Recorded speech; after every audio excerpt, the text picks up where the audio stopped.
વલસાડમાં chain snatching ગેંગના 2 સાગીરતો ઝડપાયા। યુપી જેલમાં મળેલા આરોપીઓએ વલસાડમાં 7 ગુના આચર્યા। 2 બંદૂકચાર કારતૂસ સાથે વલસાડ પોલીસની ટીમે ધરપકડ કરી। વલસાડ પોલીસે ચેઇન સ્નેચિંગની ઘટનાઓમાં સક્રિય 2 આરોપીની ધરપકડ કરી છે।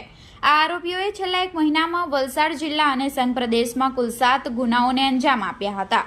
પોલીસની પ્રાથમિક તપાસમાં જાણવા મળ્યું કે આરોપીઓ ઉત્તર પ્રદેશની જેલમાં એકબીજાના સંપર્કમાં આવ્યા હતા અને ત્યારબાદ ગુજરાતમાં ચેઇન સ્નેચિંગની ઘટનાઓને અંજામ આપવા માટે વલસાડ આવ્યા। તાજેતરમાં તિથલ રોડ પર રાત્રે ચાલવા નીકળેલી 2 મહિલાઓ પૈકી એકની સોનાની ચેઇન લૂંટવાનો પ્રયાસ કર્યો હતો। જોકે સતર્ક મહિલાએ ચેઇન પકડી રાખતા આરોપીઓએ માત્ર અડધી ચેઇન લઈ ભાગી છૂટ્યા હતા। વલસાડ સિટી પોલીસે સીસીટીવી ફૂટેજ, ટેકનિકલ સર્વેલન્સ અને બાતમીદારોની મદદથી તપાસ શરૂ કરી હતી। આરોપીઓની પૂછપરછમાં ખુલાસો થયો કે તેઓ લગ્ન સિઝન દરમિયાન વિશેષ સક્રિય થતા હતા અને લગ્ન પ્રસંગો તથા સગાઈ સમારંભમાં જતી વૃદ્ધ મહિલાઓને ટાર્ગેટ કરતા હતા। આરોપીઓ પાસેથી 2 કટ્ટા અને 4 રાઉન્ડ કારતૂસ પણ મળી આવ્યા છે।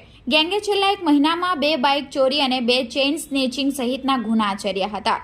વલસાડ એલસીબી અને એસઓજીની પોલીસે ભીલાડ ચેકપોસ્ટ પાસેથી આરોપીઓને ઝડપી પાડ્યા હતા અને ટ્રાન્સફર વોરંટ દ્વારા તેમનો કબજો મેળવી વધુ તપાસ હાથ ધરી છે।